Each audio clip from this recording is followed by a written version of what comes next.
দর্শক স্বাগত জানাচ্ছি বিডিআর ক্যাম্প থেকে। আমরা এই মুহূর্তে অবস্থান করছি জগন্নাথ বিশ্ববিদ্যালয় ক্যাম্পাসে। আপনারা যেমনটি দেখছিলেন যে তাদের দ্বিতীয় ক্যাম্পাসের কাজ সেনাবাহিনীকে হস্তান্তর ও অস্থায়ী আবাসনের দাবিতে গণ অনশন কর্মসূচি থেকে সরাসরি দেখাচ্ছে বিডিআর ক্যাম্পের মাধ্যমে।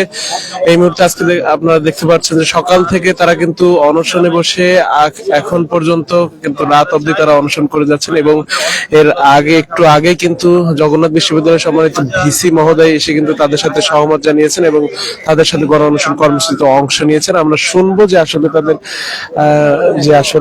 কি বলছেন এখন এই বিষয়ে তাদের ক্যাম্পাস থেকে আমরা শুনবো। টাইম লাইনটা দিবে যে ঠিক কতক্ষণের মধ্যে, ঠিক কয় দিনের মধ্যে পুরো কাজটা সেনাবাহিনীর কাছে হস্তান্তর করা যাবে। এবং আমাদের দ্বিতীয় দাবি হচ্ছে, আমাদের পুরান ঢাকাতে দুটো আমাদের জায়গা আছে, বাণী ভবন আর একটা হচ্ছে আব্দুর রহমান হল। তো এই দুইটা জায়গায় আমাদের স্টিল বেস স্ট্রাকচারের অনুমোদন দিতে হবে এবং সেটার কাজ দ্রুত শুরু করতে হবে। আর যতদিন পর্যন্ত জগন্নাথ বিশ্ববিদ্যালয়ের স্টুডেন্টদের আবাসন সুবিধা নিশ্চিত করতে না পারছে, বিশ্ববিদ্যালয় প্রশাসন থেকে কমপক্ষে 70% স্টুডেন্টকে আবাসন ভাতা দিতে হবে। আচ্ছা, আমরা যতটুকু জানি যে আপনাদের সাথে জগন্নাথ বিশ্ববিদ্যালয়ের যে ভাইস চ্যান্সেলর রয়েছেন, ইতিমধ্যে আপনাদের সাথে এসে একত্রতা পোষণ করছেন। জি, আসলে আপনাদের কি কি বলছেন যদি আমাদেরকে জানান। না, উনি আমাদেরকে সেই দীর্ঘসূত্রতার বিষয়ে আমরা কাজ করছি, দেখছি, আমরা যোগাযোগ করতেছি, এর মধ্যেই এই এখনো ঘুরপাক খাচ্ছেন সেই 2 মাস থেকে। এই যে এইটুকুই মানে করছে, দেখছে, হয়ে যাবে, কিন্তু উনি নির্দিষ্ট টাইম ফ্রেম আমাদেরকে দিতে যাচ্ছে না। আমরা নির্দিষ্ট টাইম ফ্রেম ছাড়া এখান থেকে উঠতে চাই না। আচ্ছা, আপনারা নির্দিষ্ট একদম টাইম ফ্রেম নিয়ে আসলে এখান থেকে উঠবেন, এরকমই আপনারা চিন্তা ভাবনা করে এই জায়গায় বসেন? জি, আমরা তো আছি, অনশনে আছি। অনশনই তো ভাই লাস্ট কর্মসূচি হয় জীবন না হয় মৃত্যু। আমাদের দাবি না মানার আমি ঠিক জানি না যে সমস্যাটা কোথায়। কারণ সমস্যা এমনও হইতে পারে, অনেক ইন্টারেস্ট গ্রুপ থাকতেই পারে, অনেক বড় কাজ, প্রায় 25,000 কোটি টাকার কাজ, মানে আনুমানিক আমি বলতেছি। তো ঠিক জানি না যে কোথায় বিলম্ব সেনাবাহিনীকে দিতে। আর আমাদের আবাসন সমস্যা, আমাদের সমসাময়িক বিশ্ববিদ্যালয় হচ্ছে কুমিল্লা, বরিশাল, তাদের হলের পর হল হয়ে গেছে, একাডেমিক বিল্ডিং হয়ে গেছে, আমরা এখনো এই জায়গায় ঢাকায় থাকার পরে এই জায়গায় পড়ে আছি।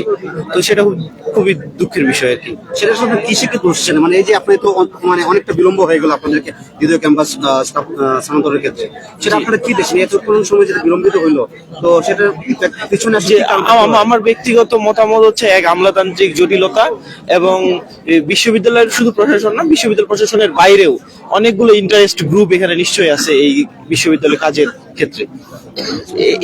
এখানেই আমি জটিলতাটাকে মনে করি।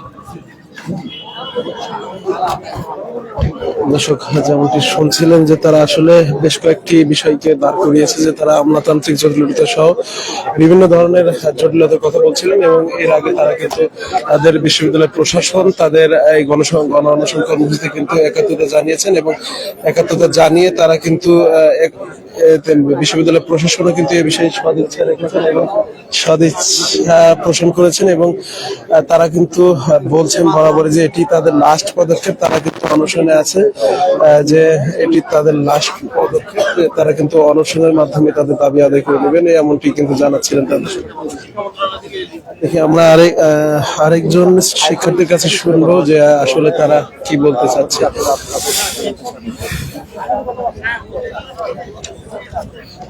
কখন থেকে অনশন করবেন? আমরা সকাল 8:30 থেকে আমাদের যেই গণ অনশনটি, এই গণ অনশন কর্মসূচিটি আমরা সকাল 8:30 থেকে শুরু করেছি। আমাদের 3টি দফা দাবি ছিল।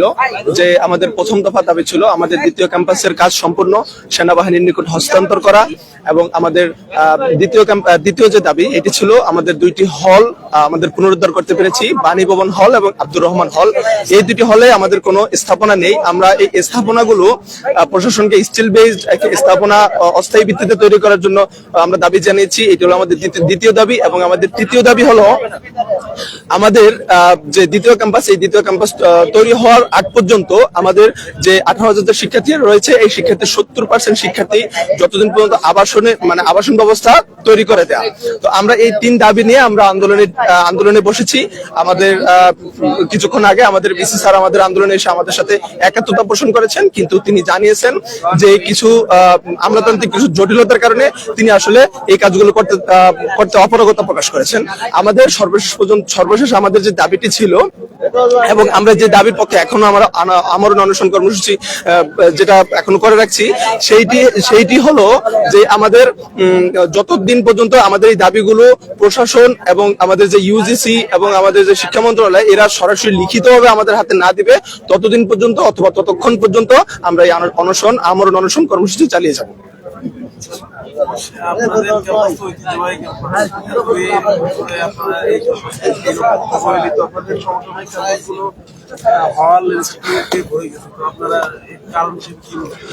আমাদের বাংলাদেশের মধ্যে একমাত্র অবহেলিত সবচেয়ে বেশি অবহেলিত ক্যাম্পাস হলো জগন্নাথ বিশ্ববিদ্যালয়, যেটি 19 বছরে দৃশ্যমান কোনো উন্নয়ন দেখতে পারেনি এবং উন্নয়নের ছোঁয়া দেখেনি। আমরা বিগত সরকারের আমলে দেখেছি সরকার পরিকল্পিতভাবে আমাদেরকে বিভিন্ন দাবি দেওয়া থেকে বঞ্চিত করেছে। আমাদের যে দ্বিতীয় ক্যাম্পাসটি কেরানীগঞ্জ হওয়ার কথা, কেরানীগঞ্জের তেগরিয়ায় সেখানে প্রায় 200 একর জমি দেওয়া হয়েছে, যেটা 2018 সাল থেকে কাজ চলতেছে, কিন্তু এখন পর্যন্ত আমাদের একটি ভবনের দৃশ্যমান কোনো কাজ দেখিনি। আপনাদের এটা তো